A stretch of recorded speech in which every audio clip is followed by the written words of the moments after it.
नमस्कार, आप देख रहे हैं बड़ा मुद्दा और आपके साथ मैं हूं कायनात अंसारी। 26 मार्च भारत बंद है। एक बार फिर किसानों ने केंद्र सरकार को जगाने के लिए भारत बंद का आह्वान किया है, क्योंकि जिस मांग को लेकर किसान दिल्ली की सीमाओं पर पिछले 4 महीने से डटे हैं वो अब तक अधूरी है, क्योंकि सरकार और किसान संगठनों के बीच नजरिए ने दूरी बनाई है। बातचीत का सिलसिला जो शुरू हुआ था वो 12 दौर की वार्ता के बाद थम गया है और देश भर की निगाहें इसी बात पर टिकी हैं कि कब बातचीत का दौर फिर से शुरू होगा। हालांकि किसान संगठनों ने सरकार का ध्यान अपनी ओर लाने के लिए एक बार फिर भारत बंद का आह्वान किया है।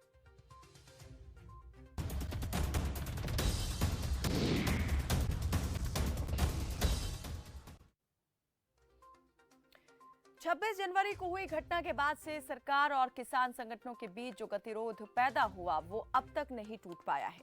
हालांकि तब से लेकर अब तक आंदोलन की रणनीति में काफी बदलाव आया है। महापंचायतों और महासभाओं के जरिए आंदोलन गांव-गांव तक पहुंच गया है। कई राजनीतिक दल भी खुलकर किसान आंदोलन के समर्थन में महापंचायतें और सभाएं कर रहे हैं। लेकिन इतना होने के बावजूद केंद्र सरकार और किसानों के बीच थमी वार्ता आगे नहीं बढ़ पाई है। बातचीत के रुके हुए इसी सिलसिले को गति देने के लिए देश की गति को थामने का आह्वान किया गया है। संयुक्त किसान मोर्चा ने 26 मार्च को भारत बंद का आह्वान किया है और देश के नागरिकों से इस बंद को पूरी तरह सफल बनाने की अपील की है। 26 मार्च को सुबह 6 से शाम 6 बजे तक भारत बंद का आह्वान किया गया है। इस दौरान देश भर में सड़क और रेल परिवहन, बाजार और अन्य सार्वजनिक स्थान बंद रहेंगे। हालांकि बंद के दौरान सभी आपातकालीन स्वास्थ्य सेवाएं चालू रहेंगी। किसान नेताओं ने देश के लोगों से अन्नदाताओं के सम्मान में बंद को सफल बनाने की अपील की है। ऐसे में संयुक्त किसान मोर्चा की ओर से दी गई भारत बंद की कॉल कुछ सवाल भी जहन में पैदा करती है कि क्या ये बंद आंदोलन की शक्ति को परखने और आंदोलन को मिल रहे जन समर्थन को परखने के लिए है। इस बार क्या बंद का असर होगा और सबसे बड़ा सवाल कि ये बंद कितना सफल होगा। इस पर बातचीत करने के लिए हमारे साथ कई मेहमान जुड़ेंगे, लेकिन उससे पहले हमारे सहयोगी हमारे साथ जुड़े हैं। ग्राउंड जीरो की रिपोर्ट को लेकर सबसे पहले उनका रुख करेंगे और उनसे जानेंगे कि क्या सूरत हाल है, क्योंकि 26 मार्च को यानी कि कुछ ही वक्त बाद, कुछ ही घंटों के बाद में जो है वो बंद शुरू हो जाएगा। सुबह 6 बजे से बंद की बात यहाँ पर की गई है। 12 घंटे का बंद इस बार बुलाया गया है। इससे पहले भी बंद हुआ, लेकिन वो कुछ ही घंटों का रहा। हालांकि किसान जो संगठन है उनका यही कहना था कि जो पहले के बंद थे वो सफल रहे और इसी को देखते हुए आगे भी ये कॉल दी गई है। लेकिन 12 घंटे का बंद है और इस बंद में किस तरह से समर्थन जो है वो मिलेगा, जनता कितना सपोर्ट करेगी, क्योंकि अगर देखा जाए तो जहां जहां चुनाव हो रहे हैं उन चुनावी रैलियों पर, सभाओं पर भी इस वक्त देश की निगाहें टिकी हुई हैं। ध्यान जो है कह सकते हैं कहीं ना कहीं अभी बटा हुआ है। किसान आंदोलन से एक तरीके से ध्यान हटा हुआ है लोगों का, लेकिन देश का और सरकार का ध्यान एक बार फिर से किसान आंदोलन की तरफ लाने के लिए भारत बंद का आह्वान किया गया है। तो हमारे सहयोगी सिरसा से हमारे साथ जुड़े हैं विक्रम भाटिया। विक्रम, मैं आपसे जानना चाहूंगी कि किसानों ने जो बंद बुलाया है किस तरह से आप देख रहे हैं, तैयारी क्या आप देख पा रहे हैं कि सिरसा में भी दिखाई दे रही है, क्योंकि राजमार्ग बंद करने की बात है, रेल मार्गों को बाधित करने की बात है। जी बिल्कुल, जिस तरह किसान संगठनों ने कल बंद का आह्वान किया है उसको लेकर सिरसा में जितने भी किसान नेता हैं वो अलग अलग गांव में गए हैं और साथ में ग्रामीणों और किसानों से जो है अपील की है कि उनके साथ मिलकर जो है इस बंद को सफल बनाने का काम करें। वहीं अगर हम किसान नेताओं की अगर बात करें तो सिरसा के अंदर सभी दुकानों पर किसान नेता गए हैं और उनसे अपील की गई है कि कल बंद होने वाले में जो है बढ़ चढ़कर उनका सहयोग किया जाए। वहीं दूसरी ओर अगर हम देखें कि राजनीतिक पार्टियों के अंदर कांग्रेस पार्टी की ओर से जो वरिष्ठ नेता है उषाइला शर्मा, उन्होंने साफ तौर पर प्रेस नोट जारी कर ऐलान किया है कि किसानों के समर्थन के अंदर बिल्कुल जो है कांग्रेस पार्टी है और कल जो बंद होने वाला है पूर्ण रूप से उनको जो है समर्थन दिया जाएगा। साथ में उन्होंने दुकानदारों, व्यापारियों और अन्य लोगों से अपील की है कि ज्यादा से ज्यादा संख्या में अपने प्रतिष्ठान जो है बंद रखें ताकि किसानों को पूरा सहयोग मिल सके। तो कहीं ना कहीं किसान नेता जो है गांव में जा रहे हैं और राजनीतिक पार्टी जो उनके समर्थन के अंदर आ रही है, तो कहीं ना कहीं लगता है कि कल होने वाला बंद जो है पूर्ण रूप से कामयाब होगा, क्योंकि पहले भी जो किसानों ने बंद किया था पूर्ण रूप से सिरसा के अंदर जो है कामयाब रहा था। जी विनोद, जैसे आपने कहा कि अपील की जा रही है जो व्यापारिक संगठन है, दुकानदार हैं, उनसे भी इस बंद में शामिल होने की, लेकिन मैं आपसे ये जानना चाहूंगी अभी तक कितना आप देख पा रहे हैं कि व्यापक समर्थन जो है वो मिला है। राजनीतिक दल तो समर्थन कर ही रहे हैं, इसके अलावा कौन कौन से ऐसे संगठन हैं जो बंद के समर्थन में आए हैं और लोग किस तरह से इस बंद को देख रहे हैं? जी, अगर आम लोगों की अगर बात की जाए तो ग्रामीण स्तर पे भी इसका साफ तौर पे असर देखने को मिल रहा है। ग्रामीण स्तर पर जो ग्रामीण है बिल्कुल किसानों के साथ हैं और कंधे से कंधा मिलाकर जो है उनको पूरा समर्थन दे रहे हैं। चाहे लंगर लगाने की अगर बात की जाती है या किसी अन्य सहायता की बात की जी। जाती है तो ग्रामीण हमेशा आगे हैं। तो साफ तौर पे ग्रामीणों का ये कहना है कि कल बंद के अंदर पूरे रूप से जो है उनका सहयोग किया जाएगा। वहीं अगर शहरी क्षेत्र की अगर बात की जाए तो शहरी क्षेत्र के लोगों का भी यही कहना है कि अपने अपने प्रतिष्ठान बंद कर पूर्ण तरह जो है किसानों का सहयोग किया जाएगा और इस बंद को कामयाब किया जाएगा। जी चलिए, बहुत बहुत शुक्रिया विक्रम इस तमाम जानकारी के लिए। और भटिंडा का रुख करते हैं। भटिंडा से हमारे सहयोगी विनोद बंसल जुड़े हैं। विनोद, आपसे जानना चाहेंगे, जरा बताएं कि बंद को लेकर लोग क्या सोच रहे हैं, कितना समर्थन मिल रहा है इस बंद को? कनात, अगर मैं पंजाब की बात करूं तो पंजाब से जो आंदोलन चला था, अब तक जितने भी बंद हुए हैं, जब कोई भी किसी तरह की भी कॉल आई है किसानों की तरफ से, पंजाब में पूरे का पूरा समर्थन किसानों को मिला है। इसी को देखते हुए 14 मार्च को पिछले एक महापंचायत हुई थी सभी जथेबंदियों की, सभी ने मिलकर जे बंद का ऐलान किया था। उसी को देखते हुए कल कनात हमारे जो व्यापार मंडल है उसमें चाहे कपड़ा व्यापारी है, चाहे सैंडल विक्रेता है, चाहे कोई भी दूसरे विक्रेता, सभी ने यूनाइटेड होकर एक मीटिंग किया था।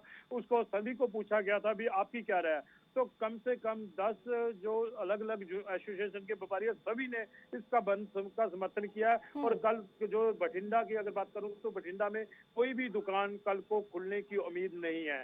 बंद को पूरा समर्थन मिलेगा।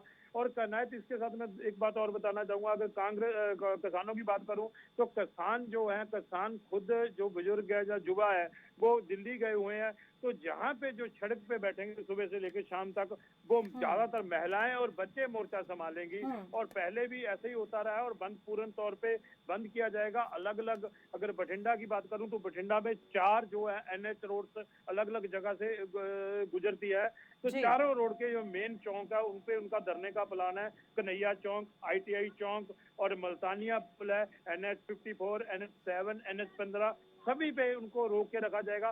तो किसानों की तरफ से यही बताया गया है कि सिर्फ इमरजेंसी सेवाएं, एम्बुलेंस हो या कोई मरीज है या कोई जरूरतमंद है, उसी को ही जाने दिया जाएगा। वरना सभी तरह का ट्रैफिक है या जरूरी काम के लिए कोई जाता है उसको छोड़ के किसी भी चीज को सुबह 6 बजे से लेकर शाम 6 बजे तक पूर्ण तौर पे बंद रखा जाएगा।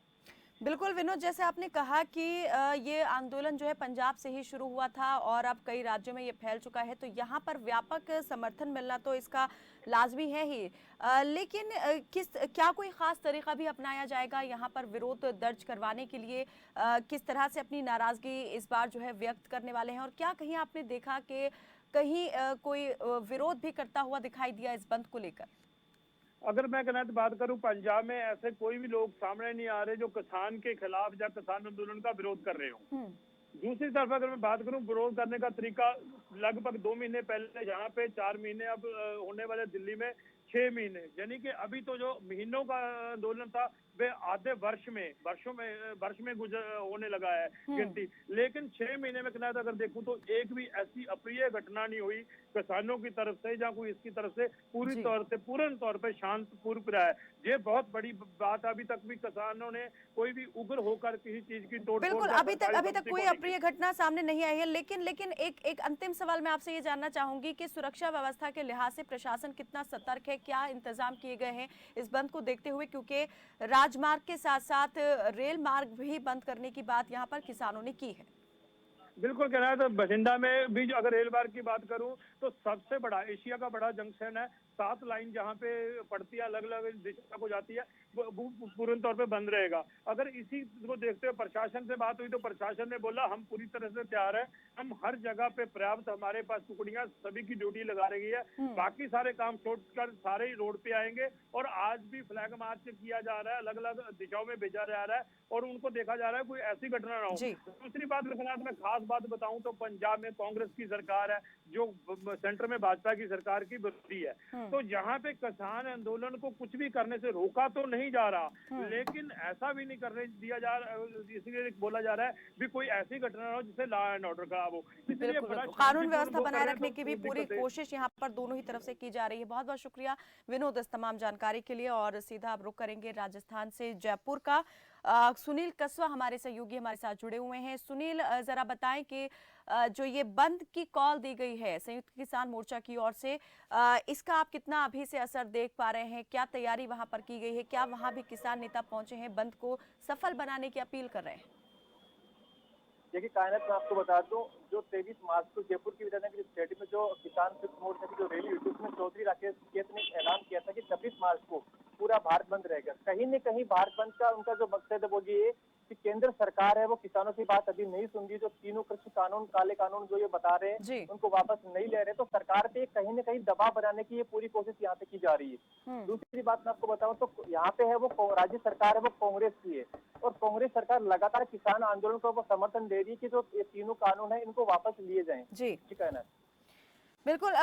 यहाँ कल के लिए जैसे बंद रहेगा, सुबह 6 से शाम 6 बजे तक बंद रखा गया है।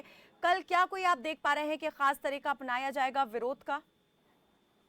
बिल्कुल, सारे जो किसान संगठन, राजस्थान के जो किसान संगठन है वो सुबह से लेकर शाम तक इस बंद को सफल बनाने की पूरी जोर से अपनी तरफ से कोशिश करेंगे। जितने भी व्यापारी, जितने भी प्रतिष्ठान है, उन सब लोगों से है एक निवेदन किया गया कि सब लोग इस बंद में सहयोग करें और किसानों को यहाँ पे समर्थन करें। दूसरी तरफ मुख्यमंत्री अशोक गहलोत इसके लिए अधिकारियों की मीटिंग ले चुके हैं कि ये जो बंद है वो शांतिपूर्ण है, कहीं कोई ऐसी घटना नहीं घट जाए, इसके लिए तमाम आला अधिकारियों का है वो दिशा निर्देश दे दिए गए हैं।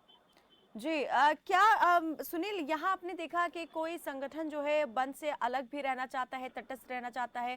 जो व्यापारिक संगठन है वो किस तरह से सोच रख रहे हैं? क्योंकि श्रमिक जो संगठन है, संघ हैं, वो तो समर्थन कर रहे हैं, लेकिन जो व्यापारिक प्रतिष्ठान है, व्यापारी संगठन है, वो क्या कह रहे हैं? क्या वो इसमें साथ खड़े होंगे?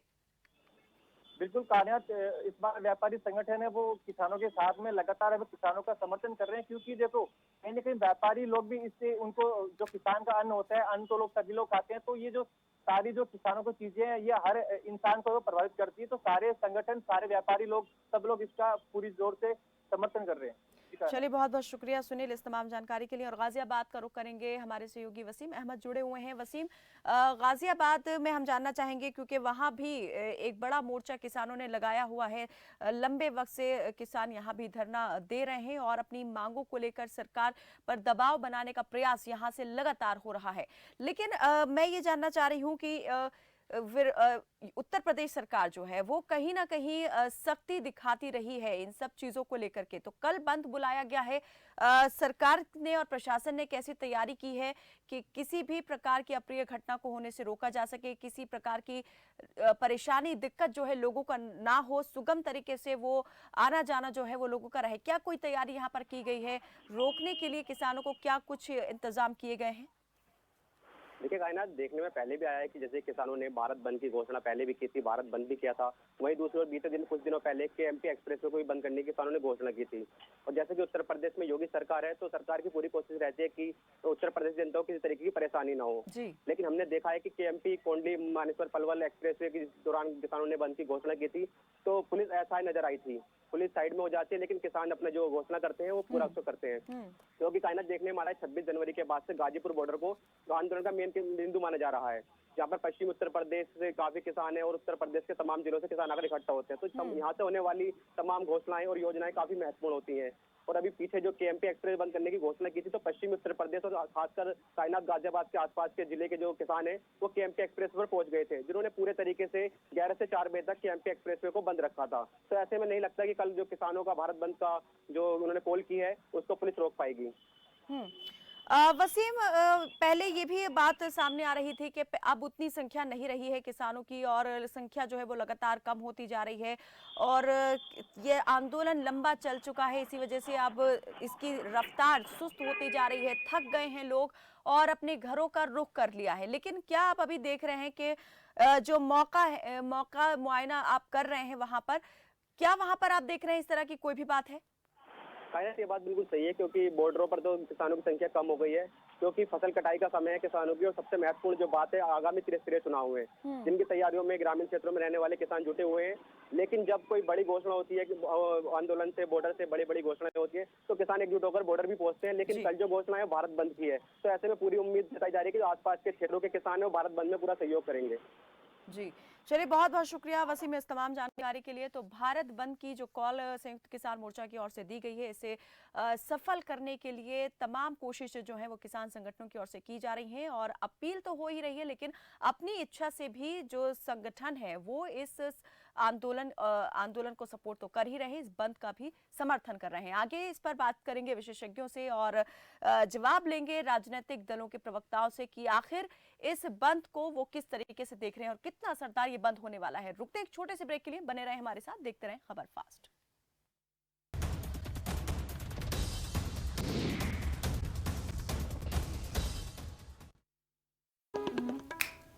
आप रोगों से परेशान हो या अंग्रेजी दवाओं से, विभिन्न प्रकार के टेस्टों से परेशान हैं या डॉक्टरों से, किसी भी प्रकार के रोगों के समाधान के लिए एक बार आइए नाड़ी वैद्य कायाकल्प और पाइए अपने सभी रोगों का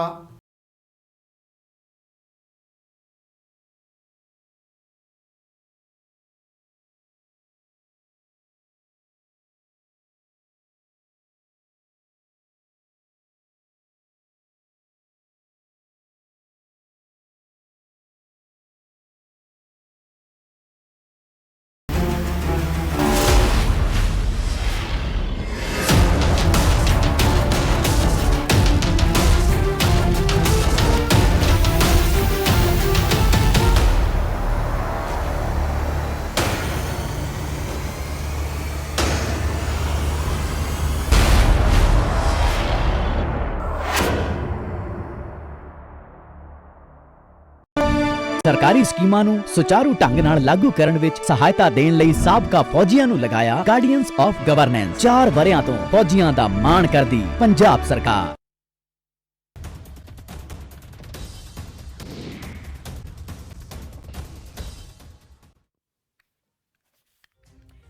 ब्रेक के बाद एक बार फिर से स्वागत है आपका और बात हो रही है 26 मार्च को होने वाले भारत बंद को लेकर। आखिर क्या असरदार रहने वाला है ये बंद, क्या मकसद है इस बंद को बुलाने का, क्या जो किसान आंदोलन है वो अपनी शक्ति को परखना चाहता है, वो अपनी रफ्तार को देखना चाहता है कि जो धार पहले थी क्या वो अब भी बरकरार है, जो समर्थन पहले मिल रहा था क्या वो अब भी मिल रहा है, और क्या इस बंद के बाद सरकार चेतेगी, जागेगी, होगी खबरदार। इस पर बातचीत करेंगे। हमारे साथ कई मेहमान जुड़ चुके हैं। सबसे पहले उनका तारुफ आपसे करा देते हैं, उसके बाद करते हैं चर्चा की शुरुआत। हमारे साथ जुड़ चुके हैं आदर्श कुमार, वरिष्ठ पत्रकार हमारे साथ जुड़े हैं, और बीजेपी के प्रवक्ता प्रदीप भटनागर, कांग्रेस प्रवक्ता अजय सिंगला और किसान नेता अमरीक सिंह हमारे साथ जुड़े हुए हैं। बहुत स्वागत है आप सभी का हमारे साथ इस बातचीत में जुड़ने के लिए। और सबसे पहले मैं सवाल ये किसान नेता अमरीक सिंह हमारे साथ जुड़े हैं उनसे करना चाहूंगी। अमरीक जी, एक बार फिर से भारत बंद की कॉल दी गई है संयुक्त किसान मोर्चा की ओर से, कैसे देखा जाए? क्या ये सरकार को जगाने के लिए कॉल है या फिर आंदोलन की शक्ति को परखने के लिए? कायनात जी, ये देखिए 12 दौर की बात सरकार के साथ हुई है और वो विफल हुई है। सरकार के पास ऑनर कोड है, सब कुछ है, और किसान मर रहा है सड़कों पर। 300 से ज्यादा किसान हमारे शहीद हो चुके हैं और सरकार बिल्कुल भी किसान के बारे में नहीं सोच रही है। तो हमको बार बार ये प्रोटेस्ट करना पड़ रहा है। जो कल का 26 तारीख का भारत बंद बुलाया गया है, इसको हमने बड़ा सख्ती से लिया है। मेरा जो एरिया उस क्षेत्र से पड़ता है, हमने आज सारी जगह पे हमने लॉसमेंट करा दी है कि सख्ती से ये पालन किया जाएगा। मंडी, सब्जी मंडी, सब कुछ टोटल यहाँ पर बंद रहेगा। ये सरकार को सख्त संदेश है। अगर सरकार जल्दी इसके बारे में नहीं कुछ सोचा तो हम इससे भी ज्यादा बड़ी कार्रवाई करेंगे। कार्रवाई तो कर रहे हैं, लेकिन इस कार्रवाई का असर किस पर पड़ रहा है? मैं ये जानना चाह रही हूँ कि सरकार, क्या आप देख रहे हैं कि उसे ज्यादा इस चीज की चिंता होती है या वो ज्यादा उस पर असर पड़ता है इस चीज का कि किसानों ने अगर कुछ किया है तो उसका क्या प्रभाव आम जनता पर पड़ रहा है? अभी तक दिख रहा है कि आम लोग इससे प्रभावित हो रहे हैं। अभी संयुक्त मोर्चा की तरफ से जो हमारा ये प्रोटेस्ट का अभियान आया था, तो ये हमको करना पड़ रहा है। जनता परेशान भी हो रही है, हम मानते हैं, लेकिन किसान उससे ज्यादा परेशान है। सरकार आज तीनों काले कानून वापस कर दे और जो एमएसपी पे कानूनी जामा पहना दे, हम घर में चले जाएंगे। हम सड़कों से उठ के, हम जहां भी हम हमारे धरने चल रहे हैं, उठ के अपने घर में चले जाएंगे और मोदी सरकार का धन्यवाद करेंगे। लेकिन सरकार ऐसा नहीं करनी है। सरकार किसानों को बदनाम करने का काम कर रही है, कभी हमको खालिस्तानी, कभी पाकिस्तानी। अभी आपने देखा कि पाकिस्तान के जो प्रधानमंत्री है उनको कोरोना हुआ था, तो हमारे जो प्रधानमंत्री है उन्होंने उसी टाइम में उनके लिए कामना की है भगवान से कि वो जल्दी ठीक हो जाएं, लेकिन हमारे 300 किसान मर चुके हैं, उनके बारे में एक भी शब्द हमारे प्रधानमंत्री के मुख से नहीं हुआ है। तो हम प्रोटेस्ट नहीं करेंगे तो और क्या करेंगे। बीजेपी प्रवक्ता प्रदीप भटनागर जुड़े हैं। प्रदीप जी, आखिर कब सुनेगी सरकार किसानों की बात, क्योंकि परेशानी यहाँ पर आम जनता को हो रही है, कोरोना की रफ्तार तेजी से बढ़ रही है, लेकिन अर्थव्यवस्था इस तरीके से उसको नुकसान पहुंचता है, इस तरह के बंद बुलाने से सरकार खामोश क्यों है? सरकार पहली चीज तो खामोश नहीं है, सरकार तो पूरी तरह बैठी है इंतजार में, मगर जो ये नेता जो है ना, इनकी ये वार्ता चाह नहीं रहे। सबसे बड़ी चीज ये है, ये जो अड़िंग में बैठे हैं, सुप्रीम न्यायालय की बात नहीं मानेंगे, वार्ता के लिए बैठेंगे नहीं, ऐसे तो वार्ता चलेगी। देखिए इन्होंने कल का जो एक आंदोलन रखा है भारतवर्ष का, कहीं इन्हें चीजों को सोचना चाहिए कि आपको जब एक सुप्रीम कोर्ट न्यायालय ने एक कमेटी बना दी गई है और समय सीमा तय कर दी गई है, फिर ये बॉर्डरों पे क्यों जमे बैठे, ये वार्ता क्यों नहीं करते? जब नहीं, आप कह रहे हैं किसान नहीं करना चाहते वार्ता, किसान कहते हैं सरकार नहीं करना चाहती है वार्ता। आखिर कौन है जो नहीं करना चाहता है? आप दोनों अगर चाहते हैं वार्ता करना तो फिर कोई तारीख क्यों नहीं निकल रही? हाँ, मैं बिल्कुल देखिए ऐसा है, जो वार्ता आखिरी हुई थी उसमें स्पष्टीकरण कर दिया गया था सरकार की तरफ से कि आप इन जो विषय हैं आप उन पे बैठे, अन्यथा आप उसमें कानून कैंसिलेशन में ना बैठे। मगर ये जो काला कानून कह के जिसे खत्म कराना चाहते हैं ना, मेन चीज वहाँ है। जब सरकार अपनी मंशाएं पूरी क्लियर कर चुकी है, मगर कहीं ये अपनी मंशाएं, जो नेता बने किसानों के बैठे हैं, ये अपनी मंशाएं पूरी नहीं कर रहे हैं। देखिए क्या इन्होंने जो आज भारत बंद का रखा है, तो पहले भारत इन्होंने पहले ही दिल्ली की व्यवस्था चरमरा रखी है, हरियाणा पूरा बंद कर रखा है, वहाँ का 2000 औद्योगिक जो जितने लगे हैं वो बंद हैं, लाखों जो मजदूर हैं वैसी परेशान है, आवागमन बंद है, जो डीजल पेट्रोल जाने के लिए जो 10 लीटर लगना चाहिए था वो आज 3 गुना लग रहा है। इस चीज को भी समझना, सोचना पड़ेगा इनको भी। कहीं क्या है, आंदोलन ठीक है, अच्छी बात है, अधिकार है, करना चाहिए। कोई किसान कोई विदेशी तो नहीं है, ये भी हमारे भाई है और हमारे बीच के ही है, चाहे ये इसमें ये भी दुख तकलीफ तो खैर सबको, ये हमें भी हो जाए, मगर जो चीजें इन जो नेता बन के बैठे हैं वार्ता के लिए, ये क्यों नहीं हो पा रही, क्यों बारी तक नहीं जा पा रहे? मैंने विषय में पहले भी रखा हुआ, नहीं तो क्या सरकार भी कंफ्यूज हो गई है? सरकार कंफ्यूजन क्या है मैं आपको बता दूं, जितना बड़ा पैनल है ना इतने लोगों का, कहीं वो वार्ता में बहुत बड़ा जो है ना अड़िंग हो रही है, चीजें अड़ रही हैं, क्योंकि इनके जो नेता हैं जिनकी बात नहीं मानी जाती है वो कहता नहीं साड़ियाँ बात नहीं मानी गए थे, तो थोड़ी सी चीजें हैं वो जो कि ये क्लियर नहीं कर रहे हैं, इन चीजों में आना पड़ेगा। देखिए अब टिकैत साहब गायब है, पश्चिम बंगाल जा रहे हैं, उड़ीसा जा रहे हैं और जहाँ जहाँ चुनाव है वहाँ जा रहे हैं, मगर इस वार्ता को लेके आगे नहीं आ रहे हैं। क्यों नहीं आ रहे आप अगर पश्चिम बंगाल लगाएगा तो सिंगूर की क्यों नहीं बात करी आपने, नंदीग्राम में किसानों की बात क्यों नहीं करी आपने? आप किसान के हितैषी तो बनते हैं, आज आप विरोध में जा रहे हैं, मगर उनके हित के लिए आप खड़े नहीं होते। मगर तो चीजें को आपको आना पड़ेगा लेके, अमरीक जी क्यों आगे नहीं आ रहे? अमरीक जी, अभी भाजपा के जो प्रवक्ता थे वो बोल रहे थे कि जनता को काफी दूर से घूम करके जाना पड़ता है, उसमें पेट्रोल डीजल ज्यादा लगता है। पेट्रोल डीजल की आपने हालत क्या कर दी है? आप इसको जीएसटी में लेकर के आइए, जनता को राहत मिलेगी, लेकिन आपका जो मकसद है वो जनता को लूटने का मकसद है, क्योंकि जो डीजल है वो किसान भी यूज करते हैं। जब से हमारा ये प्रोटेस्ट चल रहा है 10 सितंबर से, हमने पीपली के अंदर लाठियां खाई हैं, उसके बाद भी सरकार ने कितने फरमान दे चुकी है। अभी मैं आपको थोड़ा सा बताऊं कि जो गेहूं का जो मॉइस्चर है वो पहले 14 पॉइंट था, अब उसको घटा करके 12 मॉइस्चर कर दिया। जो हम पूरा साल के लिए जो अपने गोदाम में हम थोड़ा बहुत गेहूं खाने के लिए रखते हैं, उसका मॉइस्चर भी 12 शायद हो सकता है, शायद। तो हम कैसे अपनी फसल को बेचेंगे? इन्होंने हर रोज किसानों के ऊपर फंदा लेकर के खड़े हैं। कभी कहते हैं कि आप फसल जहां मर्जी बेचिए। अरे भाई, हमारे जो किसान हैं वो इतना समृद्ध नहीं है कि वो अपनी फसल को लेकर के कोलकाता चला जाए, वो अपनी मंडी तक भी मुश्किल पहुंच पाता है। तेल का रेट अभी आपने कहां से कहां पहुंचा दिया।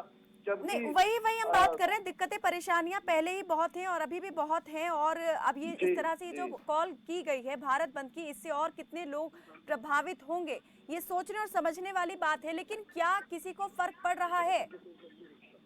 सरकार को जो फर्क पड़ना चाहिए, क्या वो पड़ा है अभी तक? अगर नहीं पड़ा है तो फिर इस तरह से आप ये कॉल जो है फिर क्या मायने रखती है? मैं चाहूंगी हमारे साथ जो वरिष्ठ पत्रकार जुड़े हैं वो इस पर अपनी बात रखें, प्रतिक्रिया दें। आदर्श कुमार जी। जी कायनात, सबसे पहले तो जो ये बंद है इसका सबसे ज्यादा असर अगर होता है तो वो लोगों पर होता है। और सरकार की जहां तक बात है, मैं नहीं मानता कि किसी भी तरह के बंद से सरकार पर बहुत ज्यादा कोई वैसा असर होता है या फिर इस तरह की चीजें सामने आए कि सरकार बात मांगे। बंद का मैं किसी भी तरीके से समर्थन नहीं करता, लेकिन हाँ, ये बात जरूर है कि किसानों की जो समस्या है या किसान जो इस कानून पर जो कहना चाहते हैं, उनकी बातों को सुना जाना चाहिए। मुझे ये लगता है कि इस पूरे मामले में कहीं न कहीं जो एक कम्युनिकेशन गैप है वो शुरू से रहा है ना। लगभग करीब 12 दौर की वार्ता मुझे लगता है कि हो चुकी है और इसके बावजूद भी कोई सॉल्यूशन नहीं निकला है। और निश्चित तौर पर इसके लिए यानी कि अब किसी मीडियोकर को, मध्यस्थ को आना चाहिए और बात दोनों पक्षों से करके कहना चाहिए कि आपस में बैठिए और बात कीजिए। लेकिन वो कौन हो सकता है? वो मध्यस्थ की भूमिका कौन निभा सकता है? देखिए, बहुत सारे उसमें दोनों पक्षों को साथ लेकर के उनसे पूछा जाना चाहिए कि आप किन किन लोगों पर भरोसा कर सकते हैं। कुछ समाजशास्त्री हो सकते हैं, कुछ पत्रकार हो सकते हैं, या वो दोनों पक्ष जिन्हें अपना संयुक्त रूप से हितैषी मानते हो, उन्हें वो चूज क्या कर हमारा सकते हैं। विपक्ष इसमें मध्यस्थ नहीं बन सकता है, मीडियोकर नहीं हो सकता है? देखिए, राजनीति को मैं समझता हूं कि दूर रखा जाना चाहिए। निश्चित तौर पे कुछ प्रतिनिधि हो सकते हैं, लेकिन ये इस बात पर निर्भर करता है कि किसानों के जो नेता हैं वो इस बात के लिए कितने तैयार होते हैं। नहीं, जैसे अभी बातचीत का दौर बंद पड़ा है और कहीं ना कहीं किसान चाहते हैं कि अब सरकार का ध्यान फिर से अपनी तरफ खींचा जाए, लाया जाए, क्योंकि सरकार अभी कोई सुध नहीं ले रही है। 22 जनवरी जो आखिरी बार वार्ता हुई थी, उसके बाद से अभी तक कोई बातचीत का सिलसिला नहीं हुआ है, ना ही किसी तरह की आगे बात बढ़ाई गई है।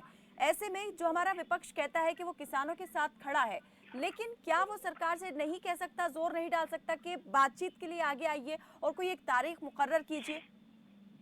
देखिए, विपक्ष अपने तरीके से किसानों के समर्थन में आए भी हैं, लेकिन उनकी बात सीधी सी बात है। देखिए, इस मसले में जितनी ज्यादा राजनीति का समावेश होगा, उतना ज्यादा मुद्दा ये और उलझता जाएगा। जरूरत इस बात की है, जो किसानों की जो समस्याएं हैं और जो उनकी आपत्ति है, उनको मुद्दा उलझता जाएगा। अभी जिस तरह से देख रहे हैं हम, राजनीतिक दल पहुंच रहे हैं किसान मंचों पर, जो आंदोलन के मंच हैं, तो क्या ये आप कह रहे हैं कि मुद्दा उलझ चुका है? पूरी तरीके से उलझ चुका है। देखिए, इसमें हमें समझने की जरूरत है कि जो भी किसानों के रियल लीडर्स हैं या जो उनके सही नुमाइंदे हैं, उनको आगे आना चाहिए। और विपक्ष, ठीक है, विपक्ष अपना समर्थन जाहिर वो कर सकते हैं, लेकिन ये भी सोचने समझने की जरूरत है कि आखिर विपक्ष जब खुद सत्ता में थे तो उन्होंने किसानों के लिए क्या किया। तो ये किसान नेताओं को भी समझना पड़ेगा कि कुल मिलाकर के हमें सॉल्यूशन की तरफ बढ़ना है, कुल मिलाकर के हमें हल की तरफ बढ़ना है, हमें समाधान की तरफ बढ़ना है। और सरकार को भी 2 कदम आगे आना होगा और किसान के जो रियल नेता है, असली नेता है, उन्हें भी आगे आना होगा। कुल मिलाकर के सॉल्यूशन इस मसले का जरूर निकलना चाहिए। अजय सिंगला जी, विपक्ष जो है वो क्या कर रहा है इस मामले में? बातचीत शुरू नहीं हो पा रही है, विपक्ष भी सिर्फ किसानों के साथ खड़े होने की बात तो करता है, समर्थन की बात करता है, लेकिन किस प्रकार का और समर्थन है ये? कायनात जी, हमारे एक किसान नेता बैठे हैं पैनल में, कितना दर्द है इनकी बात में। दर्द, गिला शिकवा, गुस्सा अपनों से होता है। आपने क्या कहा कि 300 हमारे अन्नदाता शहीद हो गए, उनके लिए एक शब्द नहीं आया प्रधानमंत्री जी के पास। पाकिस्तान के प्रधानमंत्री जी को कोरोना हो गया, उनके लिए दुआ मांग रहे हैं, जिनको इनकी पार्टी सुबह से शाम तक गाली निकालती है बसी बस। अपने देश के नागरिक अपनी मांगों के लिए मर रहे हैं, उनके लिए संवेदना नहीं है। संवेदनहीन सरकार है ये, संवेदनहीन नेता होते जा रहे हैं। क्या तरीका क्या किसानों के पास? कांग्रेस पार्टी किसानों के साथ है, उनकी मांगों के साथ है। आंदोलन करना हिंदुस्तान में संवैधानिक अर्थ है, शांतिपूर्वक आंदोलन करना। कैसे जगाएंगे इस कुंभकर्णी सरकार को, इस कुंभकर्णी नेताओं को? आप बता दीजिए, आदर्श कुमार जी बता देंगे। गूंगी हो चुकी सरकार, नहीं हो चुकी सरकार, अजय जी, अजय हो चुकी सरकार, घमंडी हो चुकी सरकार, हट्टी हो चुकी सरकार। जी आदर्श जी अपने तो देशद्रोही हैं, अपने तो विदेशी हैं, अपने तो नक्सली हैं। इनके पास बांग्लादेश में जाने का समय है वोटों के लिए। इनके पास बॉर्डर पर बैठे हुए अपने लोगों के लिए समय नहीं है। ये है हमारा आज का प्रजातंत्र, ये है हमारे आज के नेता, ये आज की हमारी सरकार। जी आदर्श जी कुछ देखिए अजय जी, किसानों का ये अधिकार है कि संविधान उनको अधिकार देता है बंद करने का, और वो इसके लिए स्वतंत्र है। मैं किसी पार्टी का प्रवक्ता नहीं हूँ, मेरी चिंता सिर्फ ये है कि क्या आपको ऐसा लगता है कि बंद से सरकार आपकी बात सुन लेगी? मेरा सवाल सिर्फ ये है कि क्या आपको इस बात का भरोसा है कि कल अगर मान लीजिए कि बंद सफल हो जाता है तो आपकी बात सरकार सुन लेगी? अमरीक जी आपको कहीं देखिए, आप आंदोलन किसानों के आंदोलन होते रहे। कहना चाहता हूँ, देखिए ये कह रहे हैं कि एक मिनट समय लूंगा। देखिए मना सकते हैं, लेकिन मैं ये कहता हूँ कि जब से किसान बैठे हैं 26 तारीख से, उन्होंने कोई भी हरकत नहीं की, शांतिपूर्ण ढंग से वो अपना प्रोटेस्ट चला रहे हैं। बीच में जो 26 जनवरी वाली जो घटना हुई, दुर्भाग्यपूर्ण से, हम उससे खेद है, लेकिन वो भी सारा कुछ सरकार का करा धरा है। उसके बाद हमने जो जीटी रोड को जाम किया, वो भी शांतिपूर्ण ढंग से हमने किया। तो हमारा जो मकसद है, हमारा सरकार से कोई लड़ाई झगड़ा या कुछ और मकसद नहीं है। हमारा ये है कि हमारी जो मांगे हैं उसको सरकार मान ले, और जो काले कानून हमारे ऊपर थोपे हैं उनको वापस लिया जाए। चलिए प्रदीप जी, मैं आपसे प्रतिक्रिया इस पर जरूर लूंगी, और सवाल भी है यहाँ पर आपके लिए, वो सवाल भी मैं जरूर आपसे पूछूंगी, लेकिन यहाँ एक छोटे से ब्रेक के लिए मुझे रुकना पड़ रहा है। ब्रेक के बाद हाजिर होंगे तो चर्चा हमारी जारी रहेगी। बने रहे हमारे साथ, देखते रहे खबर फास्ट।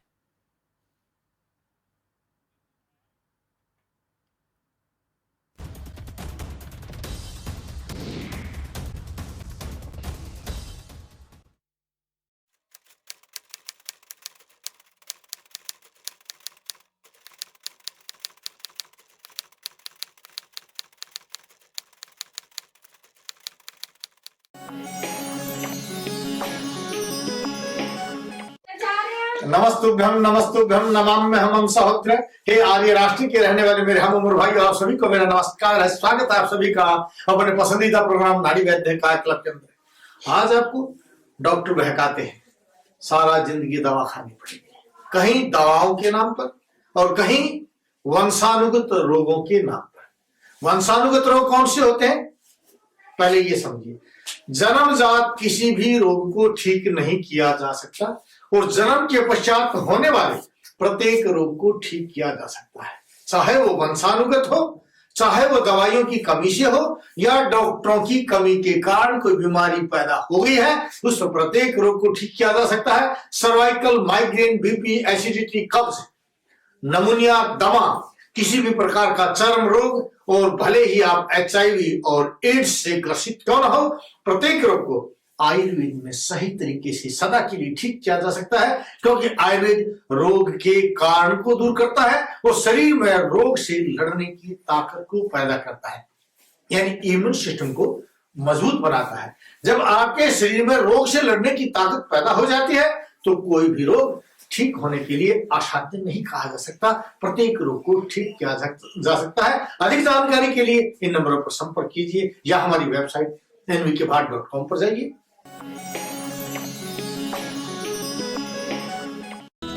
पूरा 28 लीटर दूध देती है मेरी गाय, पर पहले तो दिखाने में भी शर्म आवे थी।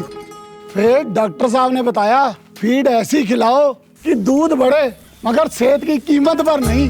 असीस मिल्क श्योर 30 भरपूर दूध देने वाले पशुओं के लिए पोषण से भरपूर आहार। इसके शक्तिशाली तत्व दूध देने की क्षमता बढ़ाते हैं, साथ ही साथ पशु की सेहत भी बनाते हैं। कंपटीशन में जाग रहेगी एक दिन। बेहतर दूध बेहतर स्वास्थ्य। सेहत से जुड़ा हो कोई भी सवाल, विशेषज्ञ बताएंगे समाधान। कैसे रहें निरोग और स्वस्थ। आपका डॉक्टर अब नए समय पर, रोजाना दोपहर 1:55 पर, सिर्फ खबर फास्ट पर। ਮਹਾਰਾਜਾ ਭੁਪਿੰਦਰ ਸਿੰਘ ਪੰਜਾਬ ਸਪੋਰਟਸ ਯੂਨੀਵਰਸਿਟੀ ਦੀ ਪਟਿਆਲਾ ਵਿਖੇ ਕੀਤੀ ਸਥਾਪਨਾ 4 ਵਰ੍ਹਿਆਂ ਤੋਂ ਨਸ਼ਿਆਂ ਤੋਂ ਦੂਰ ਕਰਨ ਲਈ ਖੇਡਾਂ ਨੂੰ ਪ੍ਰਫੁੱਲਤ ਕਰਦੀ ਪੰਜਾਬ ਸਰਕਾਰ।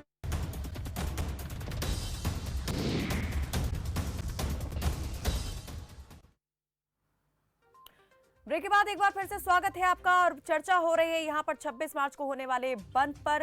ये बंद सफल रहेगा या असफल रहेगा, लेकिन इस बंद का असर जो है वो किस पर सीधा पड़ने वाला है, सरकार इससे कितना प्रभावित होगी और आमजन इससे क्या कुछ यहाँ पर भुगतने वाला है, कितनी परेशानियां किसको होने वाली हैं और इसके लिए आखिर जिम्मेदार कौन है। प्रदीप भटनागर जी, यहाँ पर मैं ये आपसे सवाल करना चाह रही हूँ। आप कह रहे हैं कि किसान बात नहीं करना चाहते हैं और किसान कह रहे हैं कि सरकार बात नहीं करना चाहती। किसान अपने तरीके से सरकार का ध्यान अपनी ओर आकर्षित करने की कोशिश कर रहे हैं, लेकिन सरकार जो है वो अभी कुछ भी देखने या सुनने को तैयार नहीं दिखाई दे रही है। लेकिन डायरेक्टली और इनडायरेक्टली जो कुछ भी यहाँ पर कदम उठाया जा रहा है उससे आम लोग प्रभावित हो रहे हैं। कब तक चलेगा ये? क्या सरकार की जिम्मेदारी कुछ नहीं है आम जनता के प्रति? देखिए, आपके साथ जो पैनलिस्ट बैठे हैं राजनीतिक और किसान नेता, बड़ी आसानी से उन्होंने प्रधानमंत्री जी को एक दोषी ठहरा दिया, आसानी से कि ये दोषी हैं। इन्होंने बिल्कुल नहीं पूछा किसानों के बारे में, जो किसान शहीद हो गए इस आंदोलन को लेके, इसके विषय में इन्होंने बड़ा स्पष्टीकरण एकदम स्पष्ट उन्हें दोषी करार दे दिया। मगर दोष इन्हें ये नजर नहीं आया कि कांग्रेस ने किस तरह इस किसानों को इस आंदोलन को लेके अपनी राजनीति चमकाने के लिए क्या काम किया। पहली चीज, किसानों ने जो इतना बड़ा पैनल बना के काम कर रहे हैं जिसका फायदा कांग्रेस ले रही है, इस विषय में नहीं बोलेंगे।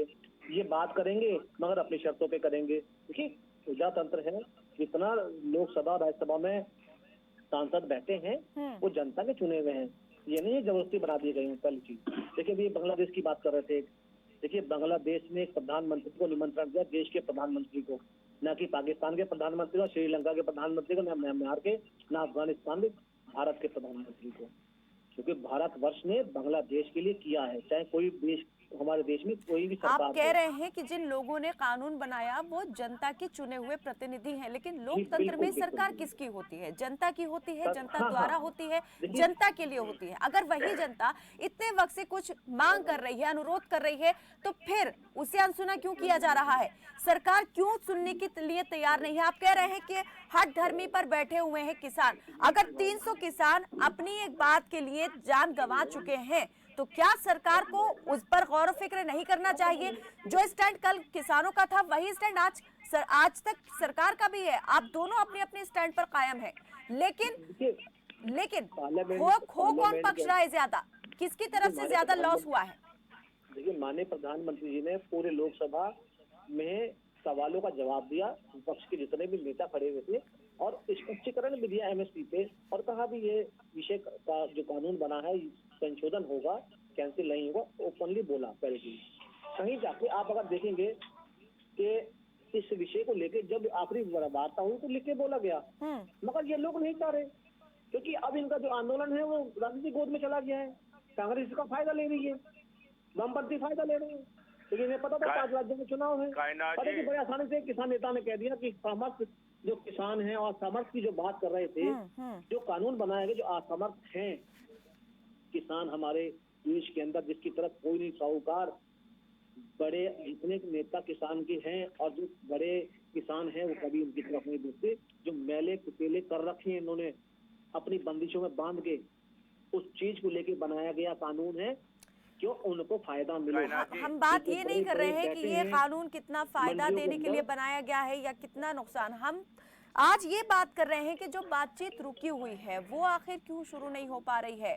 कौन यहाँ पर जो है लापरवाह बेपरवाह हो गया है और इस लापरवाही की आखिर वजह क्या है? जी अजय जी। कायनात जी, हरियाणा में कितनी लोकप्रिय सरकार है प्रदीप जी की। इनके नेता, इनके मंत्री, उप मुख्यमंत्री, हमारे आदरणीय मुख्यमंत्री गांव में नहीं जा पा रहे। कितनी लोकप्रिय सरकार है, कितनी बल्ले बल्ले हो रखी है इनकी। निंदा प्रस्ताव लाते हैं उनके खिलाफ कि हमें घर में जाने दो, हमें हमारे बच्चों। अरे कहाँ लोकप्रिय रह गए आप? गांव में आप नहीं जान पा रहे, सभाएं आप कर नहीं पा रहे, किसान आपके दरवाजे पर बैठे और आप कह रहे हम लोकप्रिय हैं, हम जनप्रिय हैं। अरे आइए सड़क पर, ये सड़क आप आइए, सच्चाई को मानिए। आप पूरी तरह से असफल हो चुके हैं। किसान, मजदूर, व्यापारी, कर्मचारी, दिहाड़ी वाला सड़कों पर है। आप अपनी लोकप्रियता के ढंढोरे पीट रहे हैं। जमीनी सच्चाई कहाँ है? जमीनी सच्चाई नहीं है। लेकिन अजय जी क्या इस बात से भी इनकार नहीं किया जा सकता, ये बात भी गलत नहीं कही जा सकती कि कहीं ना कहीं कांग्रेस ने या विपक्ष ने भी फायदा लेने की कोशिश की? कैसे फायदा मिलेगा कायनात जी? इस समय हमें कैसे फायदा मिलेगा? इस समय फायदा नहीं, आप अविश्वास प्रस्ताव लेकर आते हैं सरकार के विरुद्ध। आप हरियाणा की बात कर रहे हैं, हरियाणा में आप अविश्वास प्रस्ताव लेकर आते हैं, लेकिन कितने समर्थन करते हैं? दूध का दूध और पानी का पानी के लिए वो हो गया, सबको पता चल गया क्या अपना हित साधने की आपने कोशिश की, अपना हित साधने की कोशिश की। उन लोगों को आपने ये दिखा दिया कि देखिए आपके लिए ये आवाज नहीं उठा रहे हैं, हम तो आपके लिए आवाज उठा रहे हैं। कल को अगर वोट मांगने ये लोग आए तो वोट मत देना इनको। कांग्रेस राजनीतिक पार्टी है, कोई हम लोग ऐसा काम तो नहीं कर रहे जो गलत काम कर रहे हैं। अगर हम सच्चाई बता रहे हैं, अगर हम बता रहे हैं किसान भाइयों का आपके साथ धोखा हुआ, अब की बार 75 बार, अब की बार यमुना पार, कुर्सी के लिए बन गए यार, इन्होंने आपके साथ धोखा किया है, छल किया है, कपट किया है। कांग्रेस क्या गलत कर रही है? क्या सच्चाई बताना गलत है? क्या अमरीक जी आप भी कुछ कहना चाह रहे थे? जी कायनात जी, मैं 2-4 बात इनसे पूछना चाहता हूँ भाजपा के प्रवक्ता से कि हमने मांगे तो बहुत सी रखी हैं सरकार के पास, लेकिन कुछ टीवी चैनलों ने उसको पीछे ये बोल दिया था कि 4 में से 2 मान ली और 2 रह गई। तो मैं ये कहता हूँ कि जो 2 मांगे इन्होंने मानी है, एक तो आग लगाने वाली और दूसरा बिजली के संशोधन में, अभी तक इन्होंने उसमें कुछ भी लिख के नहीं दिया। दूसरी बात, मैं इनसे भाई साहब से मैं पूछना चाहता हूँ, यूपी के अंदर 3 साल से 8 साल की पेमेंटें गन्ने की अभी तक रुकी पड़ी हैं, और यहाँ कुरुक्षेत्र में 1200 मिल है, उन्होंने अभी तक हर साल का उनका रिकॉर्ड है कि वो पेमेंटें जो लेट करते हैं। तीसरी बात मैं एक और कहना चाहता हूँ, हमारे जो एरिया कुरुक्षेत्र का पड़ता है उसमें धान सबसे ज्यादा होती है, और धान का जो रेट है वो हर साल से डाउन होता जा रहा है। अभी हमारे खर्चे बढ़ चुके हैं, तेल का रेट बढ़ चुका है, खाद का रेट बढ़ चुका है, लेकिन जो हमारा रेट है वो डाउन होता जा रहा है। और दूसरा, अभी इन्होंने 2013 में धनखड़ साहब जी ने कपड़े निकाल करके प्रदर्शन किया था कि 2100 का रेट गेहूं का होना चाहिए, अभी तक भी गेहूं का 2100 रेट नहीं। तो इनका ये तो छलावा कर रहे हैं। प्रधानमंत्री की बात हम कैसे माने? उन्होंने कहा था 2 करोड़ रोजगार देंगे, स्वामीनाथन रिपोर्ट C250 के हिसाब से हम देंगे। हमारा तो मक्का जो सरकार ने अभी पिछले साल जीरी की धान की जगह 7,000 रुपए सरकारी मदद देंगे और मक्का जो है MSP से खरीदेंगे, वो मक्का 650 रुपए तक बिका। तो इनका कहाँ तक हम विश्वास करें? ये ढोंग सरकार है और हम इनका बिल्कुल भी विश्वास नहीं करते। हमारा प्रोटेस्ट जब तक चलता रहेगा तब तक हमको MSP की गारंटी और ये 3 काले कानून वापस नहीं। अमरीक जी, मैं ये जानना चाह रही हूँ आपसे, हरियाणा के अंदर भी विरोध के तमाम तरीके अपनाए गए, टोल टैक्स को फ्री करवाया गया यहाँ पर। इसके अलावा कई किसानों ने, जो डेयरी के किसान हैं, वो उन्होंने 100 रुपए प्रति किलो के हिसाब से दूध बेचने की भी बात यहाँ पर की, तमाम कवायदे की गई। लेकिन उससे कितना असर जो है सरकार पर पड़ा और कितना असर आम जनता पर पड़ा? कौन ज्यादा परेशान हुआ? यहाँ पर अगर अर्थव्यवस्था डाउन जाती है, राजस्व में घाटा होता है, वो किसका नुकसान है? वो किसी एक सरकार का तो नहीं है, वो उस प्रदेश की जनता का नुकसान है। ऐसे में देखिए जी, कितने प्रभावी है ये कदम? हरियाणा की जो जनता है वो जाग चुकी है। आज मुख्यमंत्री और उप मुख्यमंत्री, यहाँ तक कि प्रधानमंत्री भी हरियाणा पंजाब के अंदर रैली नहीं कर सकते। क्यों? क्योंकि यहाँ के किसान जागरूक हो चुके हैं। हमारे पास जो भी प्रोटेस्ट होगा, जिस भी तरीके का होगा, हम करेंगे, क्योंकि हमने सरकार को बहुत मौका दिया। 12 दौर की जो मीटिंगें इसीलिए करी थी कि हम शांतिपूर्ण ढंग से अपना प्रोटेस्ट करना चाहते हैं। की सरकार ने दूध की बात करी है, दूध का रेट जो है वो बढ़ेगा, हम ये विश्वास दिलाते हैं आपको। और जो भी हमने आज तक हमने प्रोटेस्ट किए हैं वो शांतिपूर्ण ढंग से प्रशासन के साथ मिलकर किए हैं और आगे भी ऐसा ही चलता रहेगा। लेकिन हम इनको गांव में मैं तो एक सवाल पूछ रहा हूँ, 20,729 मामले कैप्टन की सरकार ने, अरविंदर सिंह सरकार ने पंजाब में के घटनाएं जो जलाने की, पराली जलाने की करी, जिसमें 3,000 किसानों को जुर्माना भी करा गया। क्या वो दिखाई नहीं दिया इनको? ये जो पराली जलाने की बात कर रहे हैं, अब प्रदीप जी आप कहीं की बात कहीं पर ले जा रहे हैं। जो आदेश था, इस सरकार ने हमारे ऊपर नहीं, आप देखिए स्पष्टीकरण कीजिए, पूरा कीजिए। बड़ा आसान है उंगली उठाना सब पे। अभी तो आदरणीय उसमें भी इन्होंने हमारे ऊपर और करीब 42 लाख रुपए वसूले गिरे किसानों से। इस विषय पे कोई कांग्रेस का नेता नहीं बोलेगा। वो करंट मुद्दों पे बात नहीं करेंगे। नहीं, आप तो घुमाएंगे, बात करते नहीं है। आपने बड़ा आसानी से कह दिया ना आपने कि प्रधानमंत्री जी को किसानों की चिंता नहीं है। अगर प्रधानमंत्री जी को किसानों की चिंता नहीं होती तो सदन में आके वो इस विषय पे नहीं बोलते, स्पष्टीकरण नहीं किसान सदन में नहीं बैठे। जो आप हरियाणा की जो बात कर रहे हैं, आप 4 बार बोल चुके हैं कि आपने रैली नहीं कर रही थी, सभा नहीं कर रही थी आपने सरकार को, फिर अविश्वास प्रस्ताव लाके हुड्डा जी क्यों मुँह खा गए? क्या जवाब है इस चीज का? जनता की समझ में आ रहा है जो किसानों के नेता बने बैठे हैं ये गुमराह कर रहे हैं पंजाब और हरियाणा के किसानों को। के लिए अपना टूर बनाने का उनके पास एक पल नहीं है। आदर्श जी एक मिनट देखिए, अभी आपने डिबेट में भी देखा कि किस तरीके से जो मुद्दे हैं उन मुद्दों से किस तरीके से जो है ध्यान हट करके पूरी तरीके से राजनीति पे चली जा रही है बात। देखिए, उन्होंने हमारे किसान नेता ने जो बात कही, निश्चित तौर पे उनके मुद्दे सही हैं और उनको सुना जाना चाहिए, उसमें कहीं दो राय नहीं है।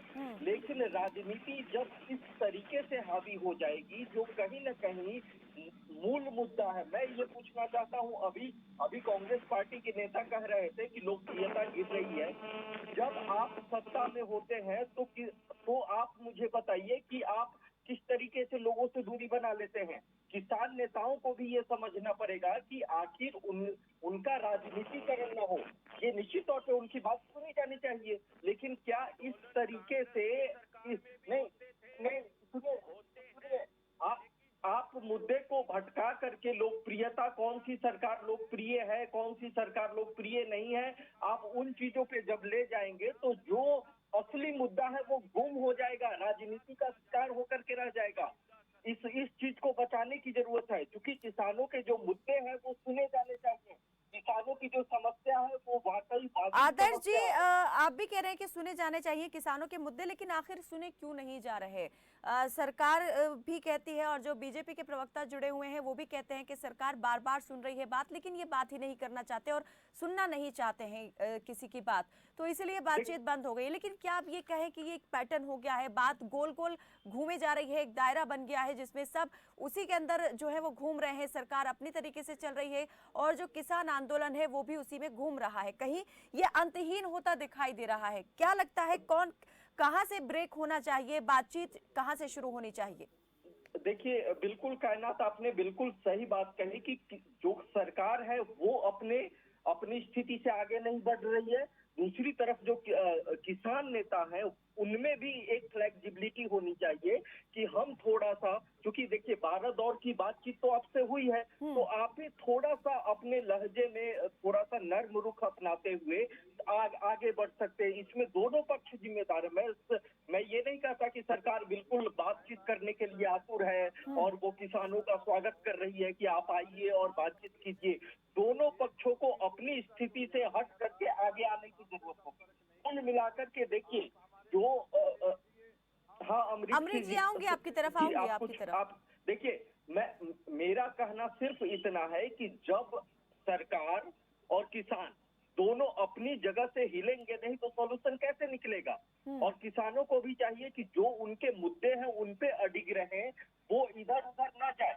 ठीक उसी तरीके से सरकार को भी चाहिए कि वो समझे कि किसान भी जो है, किसानों के जो मुद्दे हैं वो वाकई उनको चिंता में डाल रही है, परेशानी में डाल रही है। वो यूं ही इतने दिनों से आंदोलन नहीं खड़े किए हुए हैं। तो ये कहीं न अब कहीं जो सरकार को भी समझने इन की सारी जरूरत है। चीजों से ये जो जैसे बंद बुलाया गया है, आम जनता इससे प्रभावित तो होगी ही सीधे तौर पर। इसके लिए कौन जिम्मेदार है? जो अर्थव्यवस्था को नुकसान पहुंचने वाला है उसके लिए कौन जिम्मेदार है? क्या आप मान रहे हैं कि ये जो हठधर्मी है, सरकार कहती है किसानों की है, किसान कहते हैं सरकार की है, लेकिन किसकी हठधर्मी यहाँ पर इस नुकसान के लिए जिम्मेदार है? देखिए, निश्चित तौर पर देखिए, किसान तो चाहेंगे ही कि उनके जो मुद्दे हैं वो उनको सुना जाए। लेकिन अब अगर मान लीजिए कि उनकी 10 मांगे हैं या 5 मांगे हैं, तो हो सकता है कि कुछ मांगे न मानी जाए। तो आप उसके लिए थोड़ा सा इंतजार कर सकते हैं, थोड़ा सा और समय ले सकते हैं, आगे उन कमेटी की सिफारिशों को देख सकते हैं। बहुत सारे रास्ते हैं, लेकिन कहीं न कहीं बीच का रास्ता निकालना पड़ेगा। ये दोनों पक्ष जो है अभी मौजूदा स्थिति में जो है अपनी अपनी जगह पे बिल्कुल हटने के लिए तैयार नहीं है। ये मुझे नहीं लगता। देखिए, हो सकता है आपके विचार अलग हो, लेकिन इन बंद से, इन हड़ताल से मुझे बहुत ज्यादा फर्क नजर नहीं आता। भारत तो वैसे ही लॉकडाउन की वजह से, कभी कोरोना की वजह से अर्थव्यवस्था तो पहले ही ठप हुई रखी है, इससे बहुत ज्यादा फर्क नहीं पड़ना है। लेकिन आप बहुत सारे तरीके दूसरे अपना सकते हैं, इस तरीके से सोशल मीडिया के जरिए, या और भी बहुत सारे उपाय हैं कि सरकार आपकी बात को सुने। आप सांसदों के पास जा सकते हैं, जनप्रतिनिधियों के पास जा सकते हैं, सामाजिक लोगों के पास जा सकते हैं, ज्यादा से ज्यादा जन समर्थन जुटा सकते हैं। लेकिन बंद को मैं, चाहे कोई भी सरकार रही हो, बंद को मैं सॉल्यूशन नहीं मानता। जी अजय जी, अमरीक जी आती हूँ आपके पास। जी अजय जी। जी मैं कुछ कहूँ, हमारा देश एक प्रजातांत्रिक देश। आती हूँ अमरीक जी। जी, हम वोटों से सरकार को चुनते हैं। हमारा मंत्र है जनता द्वारा जनता के लिए। हो क्या रहा है? जनता द्वारा किसके लिए? घमंड के लिए, हठ धर्मिता के लिए, तानाशाही के लिए। नहीं चलेगा हिंदुस्तान में। जनता की सरकार है, जनता की सुनना चाहिए। जब जनता कह रही है हमें कोई चीज नहीं चाहिए, आप जबरदस्ती थोपने वाले होते कौन है? जनता कह रही है हमारा नुकसान होगा, आप कैसे कह सकते हैं आपका फायदा होगा? आपको जनता की माननी चाहिए, इसको विड्रॉ करना चाहिए। आप द्वारा कानून बनाइए, किसने रोका है? बातचीत से बनाइए, आपसी सहमति से बनाइए, प्रजातांत्रिक तरीके से बनाइए, कोई रोकने वाला नहीं है। बात घमंड की है, हठ धर्मिता की है, मैं की है, अहम की है। ये चीजें प्रजातंत्र में नहीं चलनी चाहिए। अमरीक जी, अमरीक जी। अजय सिंगला जी, मेरा बस एक सवाल है कायनात जी। आदर्श जी आती हूँ आपके पास। जी अमरीक जी, बहुत देर से अमरीक जी कुछ कहना चाह रहे हैं। जी बता दूं मैं बड़ी अच्छी बातें बहुत उंगलियां उठा रहे हैं सरकार पे, रुपए के करीब है। और प्रदीप जी आती हूँ आपके पास भी, एक एक करके अमरीक जी की बात ले लें। जी अमरीक जी। किसान वो कर्जा देने में असमर्थ है। किसान दिन प्रतिदिन मर रहा है। वो अपने बच्चों को अच्छे स्कूल में पढ़ाई देना चाहता है, लेकिन उसके सिर पर इतना कर्जा है वो नहीं पढ़ा सकता। अभी सरकार से मैं पूछना चाहता हूँ, ये कह रहे हैं कि कॉन्ट्रैक्ट फार्मिंग जो करने के लिए कह रहे हैं, कॉन्ट्रैक्ट फार्मिंग के कई उदाहरण हैं जिनमें जो ठेकेदार है जिसने कॉन्ट्रैक्ट किसान के साथ किया है वो पेमेंट लेकर के भाग गया है। आज लाखों की तादाद में पूरे देश के अंदर किसान सड़कों पर बैठे हुए हैं, सरकार फिर भी नहीं सुन रही। अगर ये कानून लागू हो जाते हैं समर्थया, तो एक किसान एसडीएम तक सामर्थ्य है और एसडीएम उसका कुछ भी कार्रवाई नहीं करेगा। तो मेरी सरकार से हाथ जोड़कर विनती है कि ये काले कानून वापस लें और एमएसपी को अजामा बना दे, हम अपने घर उठकर चले जाएंगे। जी प्रदीप जी, अब कहिए। जी बहुत अच्छा कॉम्प्लेक्स फार्मिंग की जो बोला है बहुत अच्छा बोला है, और ये आज से नहीं हो रही है, आज कई वर्षों से कॉम्प्लेक्स फार्मिंग हो रही है। और भिन्न भिन्न जितने लेकिन बाजार पहले हैं, बिग कानून का बाजार रूप टाइप नहीं जितने भी लिया हैं, था, अपनी इच्छा पर निर्भर करता था, लेकिन अब अगर कोई इस तरह से करता है, बड़े स्तर पर होता है। आप खुद भी देख चुके हैं, सुन चुके हैं किस तरह के मामले जो है इसमें आए हैं, कैसे धोखाधड़ी यहाँ पर की गई है किसानों के साथ। किसान नेता ने बहुत अच्छा बोला कॉन्ट्रैक्ट फार्मिंग पे, और धोखा हुआ भी है, उसके तहत ही कानून बनाया गया है कि किसानों को, छोटे किसानों के साथ धोखाधड़ी ना हो पाए। जैसे अभी कहा कि कितने फार्मिंग करा के भाग गए पैसे के चक्कर में, उनको लेके चीजें बनाई गई हैं। तो छोटे किसान है जिनमें बेचारों पे 4 बीघे जमीन है, 10 बीघे जमीन है, उनके लिए किया गया है। लेकिन जो सुनवाई के प्रावधान है, जो वहाँ पर रखे गए हैं, जो लोग सुनेंगे समस्या, वहाँ उन्हें लगता है कि ये चैनल अपने आप में बहुत कमजोर है, बात उनके फेवर में जाएगी ही नहीं। यहाँ पर आपत्ति तो इस बात को लेकर भी जताई जा रही है। मैं बताता हूँ, देखिए किसान हमारा देवतुल्य है, एक एक दाना चावल का, गेहूं का बोता है, तब जाके घर तक पहुंचता है। देखिए हमारे हिंदू धर्म के अंदर चावल को माथे पे लगाया जाता है रोली के साथ। क्यों? कि प्रभु ने चावल जैसे उगाया है, भगवान रूपी है, और अन्न जो मिल रहा है किसान तो देवतुल्य है, लेकिन दरिद्र भी है, ये भी एक कटु सत्य है। जी अमरीक जी, मैं इनसे पूछना चाहता हूँ, क्या आज एमएसपी मिल रही है हरियाणा पंजाब के अंदर?